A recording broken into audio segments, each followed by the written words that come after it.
हम बचपन से उन्हें नानी ही कहते आए हैं, दादी ही कहते आए हैं। बिट्टू की दादी, गोलू की नानी, शन्नो की अम्मा, राजू की मम्मी।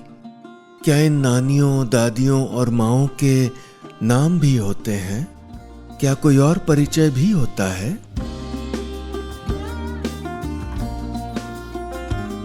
मेरा नाम सुनीता सेन है। मेरा नाम गुलाब देवी है। मेरा नाम जरीना रहमान है।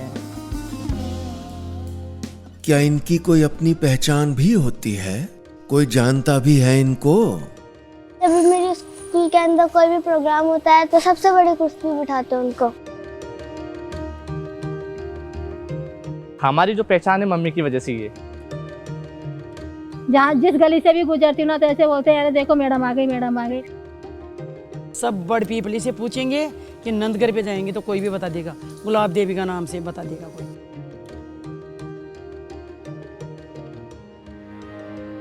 अपने परिवार, पति और बच्चों के नाम से हटकर भी इन माओं का अपना नाम है, अपनी पहचान है, और ये नाम निखारने में, तराशने में उनका साथ दे रहा है नंदघर। नंदघर ने न सिर्फ इन बच्चों की पढ़ाई को मजेदार बना दिया है, नया रंग दिया है, बल्कि इन महिलाओं को टीचर या मैडम का रुतबा भी दिया। और यही नहीं, हमने तो ये भी सुना है कि सरपंच साहब ने पूरे सम्मान से इन्हें आंगनवाड़ी की चाबी सौंपी थी।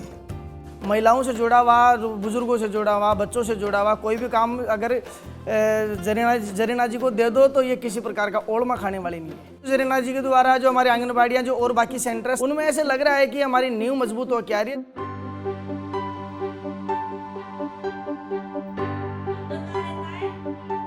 एक वक्त था जब जरीना जी अपने गांव की एकमात्र पढ़ी लिखी महिला थीं।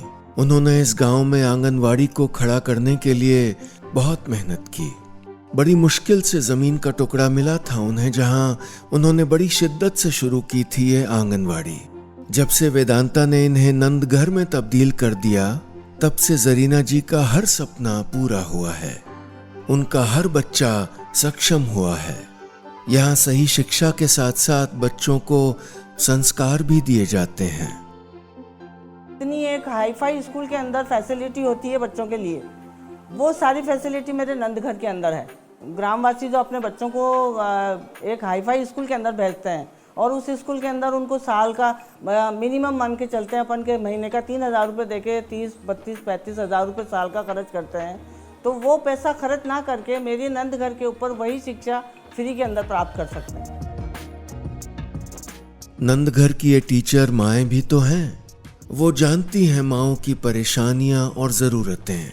वो कोशिश करती रहती हैं कि गांव की हर स्त्री स्वस्थ और सुरक्षित रहे, उन्हें पोषण भरा खाना मिले और सपनों को पूरा करने का हौसला भी। अब हर गांव इन महिलाओं को उनके अपने नाम से जानता है। वो सिर्फ ज़ारा की दादी या इरफान की मम्मी नहीं है। जरीना मैडम, गुलाब देवी, सुनीता टीचर, ये नाम इन महिलाओं ने अपने लिए खुद गढ़े हैं। ड्यूटी तो घर पे दिखती है मेरे को, मेरे तो घर यहाँ है। अब मेरे 3-4 साल और बचे हैं, मैं तो ऐसे करूँ आगे और दे दो मेरे को। तो रात को सोती टाइम भी मेरे को नंदघर ही दिखता है। चलिए आज घर लौटकर पूछते हैं उन दादियों से, उन नानियों से उनके नाम, वो जिनके सपने कहीं दब गए थे आपकी परवरिश में। इन महिलाओं की तरह उनको भी अपने हिस्से का आसमान अब हमें सौंपना है। पहले सर हम आंगनबाड़ी चलाते थे तो हमें भामाशाधारियों के पास में जाकर बच्चों के लिए खिलौने लाने पड़ते थे। बच्चों के लिए स्लेट पेंसिल लेनी पड़ती थी, बैग लेनी पड़ती थी। नंदघर के आने के बाद में हमें ये समस्या नहीं देखनी पड़ी। अब इन महिलाओं का घूंघट लाज शर्म का प्रतीक नहीं है। वो दर्शाता है उनकी हिम्मत, उनका हौसला। वो बताता है कि उम्र की सीमा उन्हें आगे बढ़ने से कभी रोक नहीं सकती।